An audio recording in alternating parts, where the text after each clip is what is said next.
AC Reddy study circle ఈరోజు discuss చేయబోతున్న important topic అద్భుతమైన శిల్ప సౌందర్యానికి అరుదైన నిర్మాణ కౌశంకానికి వందల ఏళ్లకు పైగా చరిత్ర కలిగి ఉన్న కాకతీయుల వైభవం నాటి ప్రతీకగా నిలిచినటువంటి రామప్ప దేవాలయం గురించి ఈరోజు డిస్కస్ చేయబోతున్నాం. రామప్ప దేవాలయం ఎందుకు మనం ఈరోజు రామప్ప దేవాలయం గురించి డిస్కస్ చేయబోతున్నామంటే, రామప్ప దేవాలయానికి యునెస్కో అనేది అంతర్జాతీయ స్థాయిలో గుర్తింపు ఇవ్వడం జరిగింది. కాబట్టి రేపు జరగబోయేటువంటి స్టేట్ లెవెల్లో అయినా సెంట్రల్ లెవెల్లో అయినా ఈ యొక్క రామప్ప దేవాలయానికి సంబంధించినటువంటి ప్రశ్న రాబోతుంది. కాబట్టి ఈ యొక్క రామప్ప దేవాలయం గురించి మనం ఈ యొక్క క్లాస్లో పూర్తిగా తెలుసుకునేటువంటి ప్రయత్నం చేద్దాం. 2021 సంవత్సరంలో యునెస్కో అనేటువంటిది రామప్ప దేవాలయానికి గుర్తింపు ఇవ్వడం జరిగింది. కాబట్టి మనకు బేసిక్గా యునెస్కో అంటే అబ్రివేషన్ అనేది తెలిసినప్పుడు ఈ యొక్క ఎందుకు గుర్తింపు ఇస్తుందో అర్థమవుతుంది. కాబట్టి యునెస్కో అంటే united national education and scientific cultural organisation అని గుర్తుంచుకోండి. ఏంటి యునెస్కో అంటే abbreviation united national education and scientific cultural organisation అని గుర్తుంచుకోండి. 2021 సంవత్సరంలో రామప్ప దేవాలయానికి యునెస్కో గుర్తింపు ఇవ్వడం జరిగింది. అయితే ఎక్కడ జరుగుతున్నటువంటి ప్రపంచ వారసత్వ సమావేశాలలో ఈ యొక్క యునెస్కోకి గుర్తింపు ఇచ్చారు అంటే, చైనాలో జరుగుతున్నటువంటి సమావేశాలలో రామప్ప దేవాలయం పేరు ప్రస్తావనకు రావడం, ఈ యొక్క రామప్ప దేవాలయానికి తప్పనిసరిగా యునెస్కో గుర్తింపు ఇవ్వాలని రష్యా లాంటి పలు దేశాలు భారత్కు మద్దతు నిలవడంతో ఈరోజు రామప్ప దేవాలయానికి యునెస్కో గుర్తింపు ఇవ్వడం జరిగింది. కాబట్టి చూడండి, 44వ ప్రపంచ వారసత్వ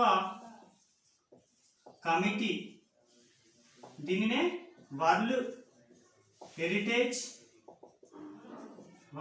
హెరిటేజ్ కమిటీ యొక్క సమావేశాలు చైనా దేశంలో జరుగుతున్నాయి. ఈ సమావేశంలోనే ఈ యొక్క రామప్ప దేవాలయానికి యునెస్కో గుర్తింపు ఇవ్వాలని నిర్ణయించుకోవడం జరిగింది. అయితే యాక్చువల్గా ఈ సంవత్సరం 2019వ సంవత్సరంలోనే రామప్ప దేవాలయానికి సంబంధించి యునెస్కో నామినేషన్ జాబితాలో రామప్ప దేవాలయాన్ని నామినేట్ చేయడం జరిగింది. దీంతో రామప్ప దేవాలయాన్ని 2019వ సంవత్సరంలోనే నామినేషన్ చేసిన తర్వాత ఐసీఓ ఎంఓఎస్ సభ్యులు అనే వాళ్ళు ఈ యొక్క రామప్ప దేవాలయాన్ని సందర్శించడం జరిగింది. సందర్శించి రామప్ప దేవాలయాన్ని పూర్తిగా సందర్శించిన తర్వాత ఈ యొక్క రామప్ప దేవాలయంలో 9 లోపాలు ఉన్నాయని గుర్తించి ఆ లోపాలను సవరించుకున్నట్లయితే, ఆ లోపాలను కనుక పూర్తిగా సవరించుకున్న తర్వాత ఈ యొక్క రామప్ప దేవాలయానికి సంబంధించి నామినేషన్ పరిశీలిస్తామని ఒక ఐసీఓ ఎంఓఎస్ వాళ్ళు చెప్పడం జరిగింది. దీంతో వ్యూహాత్మకంగా పావులు కదిపింది భారత ప్రభుత్వం. దాదాపుగా చాలా దేశాలతో దౌత్య సంబంధాలను పెంపొందించుకొని ఈ యొక్క రామప్పకి ఈ యొక్క సంవత్సరం ఎలాగైనా యునెస్కో గుర్తింపు ఇవ్వాలని పట్టుపడడం జరిగింది. అయితే ఈ యొక్క భారత్కి రష్యా లాంటి దేశం కూడా మద్దతు నిలవడంతో ఈరోజు రామప్ప దేవాలయానికి యునెస్కో గుర్తింపు అనేది రావడం జరిగింది. కాబట్టి చూడండి, ఎగ్జామ్లో ఇంకా ఏ విధంగా క్వశ్చన్స్ అడుగుతాడు.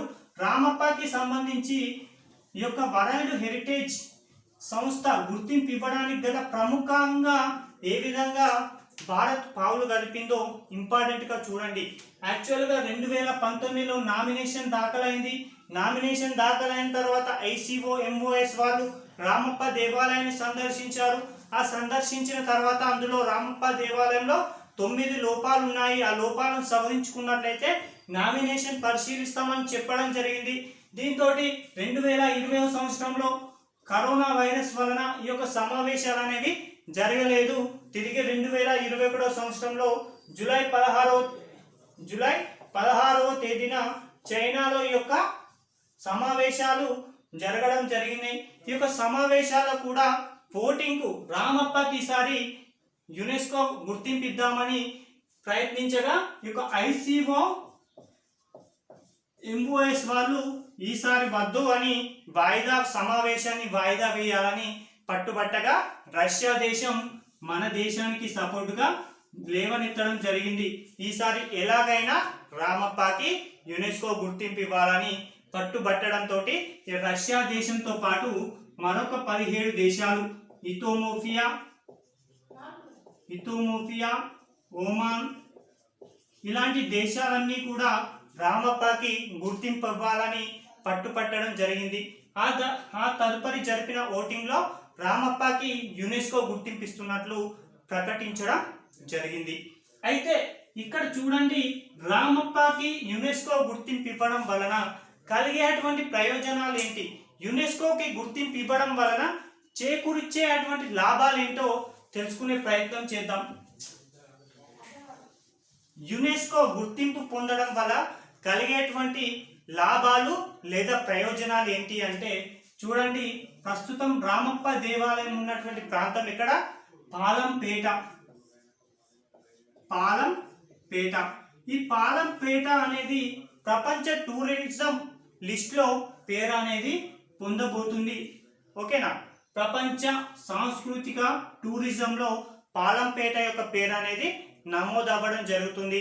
అలాగే వరల్డ్ హెరిటేజ్ కమిటీ నుంచి ప్రతి ఏటా ఫండ్స్ అనేవి రామప్ప దేవాలయానికి రావడం జరుగుతుంది. ఈ ఫండ్స్ తోటి రామప్ప దేవాలయానికి సంబంధించి నిర్వహణకి అలాగే మరింకే ఇతర ఖర్చుల కోసమై వాటిని కేటాయించబోతున్నారు. అలాగే ఈ యొక్క రామప్ప దేవాలయం యునెస్కో గుర్తింపు పొందడం వలన దాదాపుగా దేశ విదేశాల నుంచి పర్యాటకులు రావడం జరుగుతుంది. దీంతో పాలంపేటలో ఉన్నటువంటి యువకులకి మరియు ఆ ఉన్నటువంటి ప్రజలకి జీవనోపాధి లభిస్తుంది. అలాగే ఈ యొక్క వరంగల్ జిల్లాలో ప్రస్తుతం ప్రతిపాదనలో ఉన్నటువంటి మామునూరు అనేటువంటి అంతర్జాతీయ విమానాశ్రయం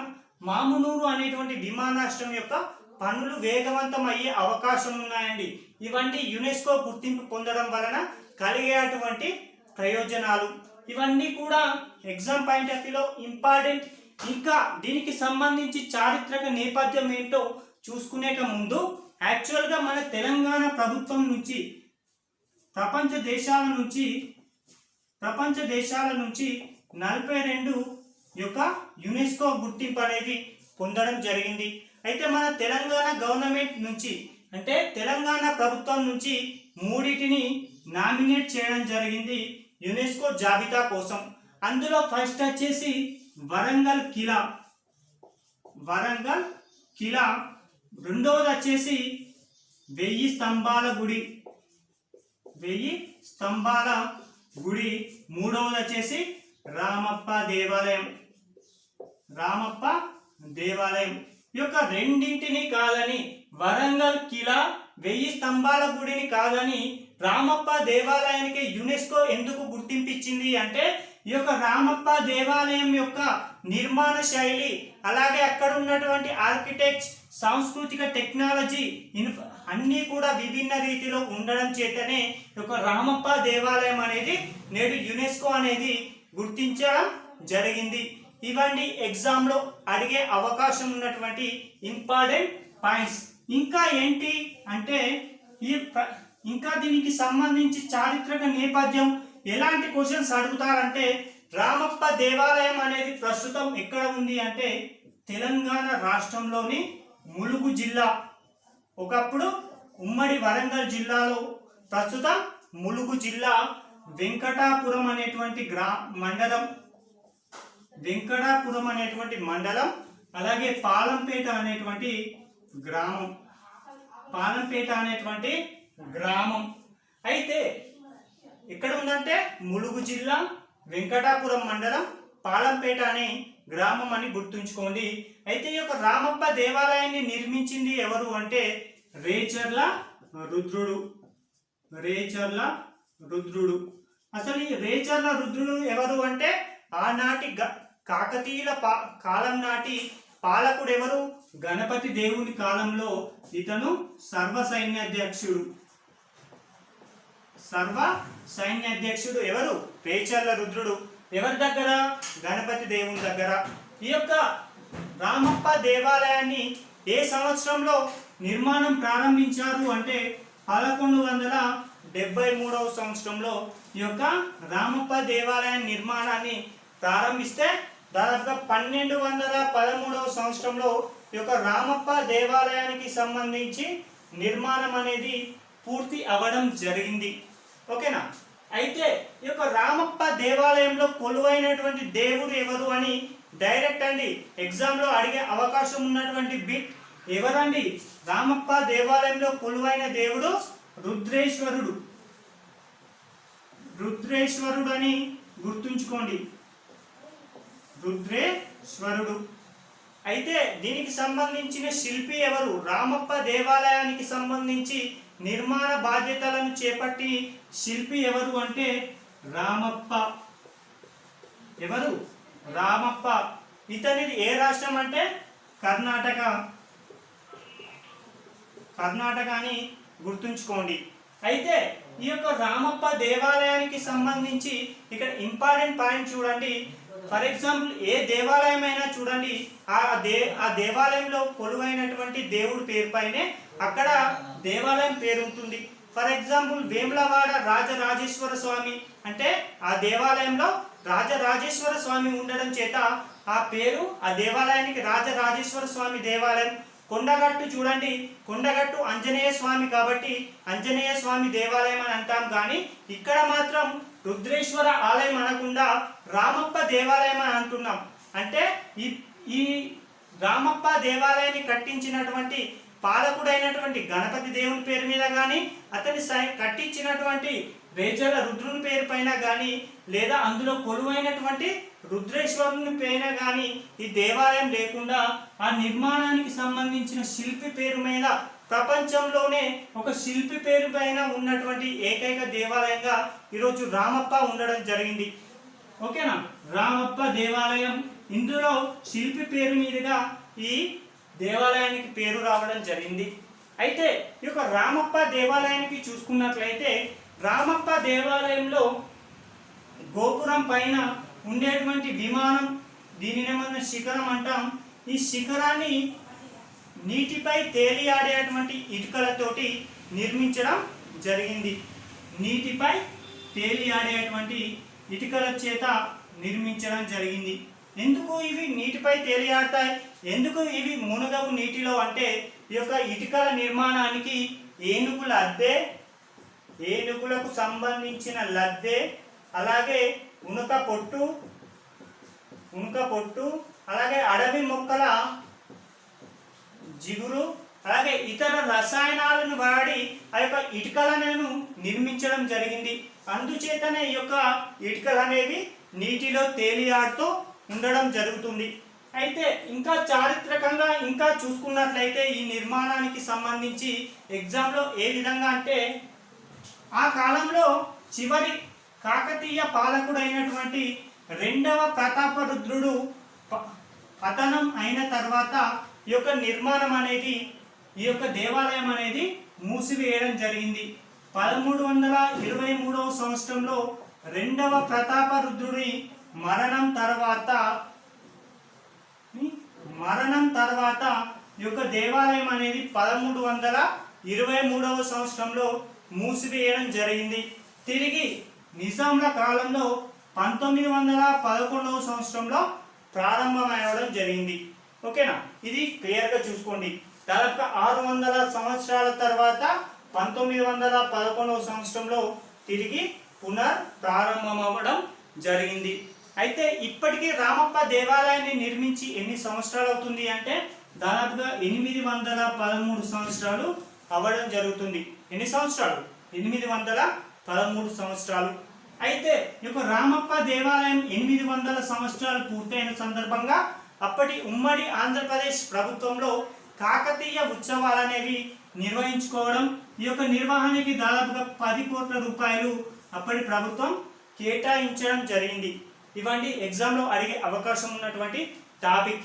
అయితే రామప్ప గురించి డైరెక్ట్గా అడగకుండా రామప్పకు సంబంధించి 4 పాయింట్లు ఇచ్చి ఇందులో సరైనది ఏది కానిదేది గుర్తించండి అంటాడు. కాబట్టి రామప్ప దేవాలయానికి సంబంధించినటువంటి ప్రతి అంశం కూడా ఇంపార్టెంట్.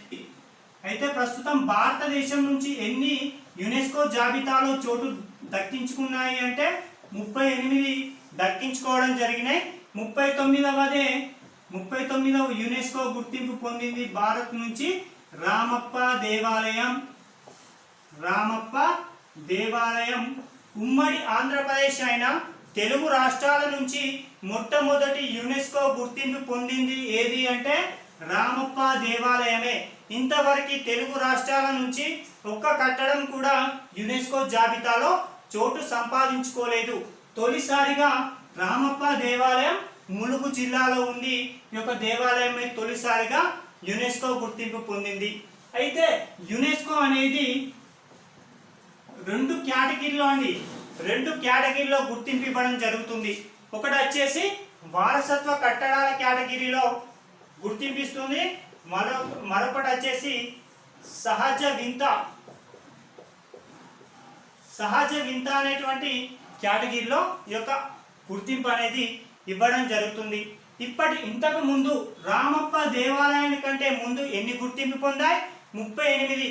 కాబట్టి ఈ 38లో 30 వచ్చేసి వారసత్వ కట్టడాలు, 7 వచ్చేసి సహజ వింత, మరొకటి వచ్చేసి వారసత్వ కట్టడం ప్లస్ సహజ వింత కేటగిరీలో ఒకటి. మొత్తంగా ఇంతవరకు రామప్ప కంటే ముందు 38 యునెస్కో గుర్తింపు అనేది పొందడం జరిగింది. తెలుగు రాష్ట్రాల నుంచి మొట్టమొదటిది. తెలంగాణ నుంచి అయినా ఇంతవరకు ఉమ్మడి ఆంధ్రప్రదేశ్లో కూడా ఏది కూడా యునెస్కో గుర్తింపు అనేది పొందలేదు. ఓకేనా? ఈ విధంగా ఎగ్జామ్లో రేపు క్వశ్చన్స్ అనేది అడగబోయే అవకాశాలు ఉన్నాయి. థ్యాంక్ యూ అండి.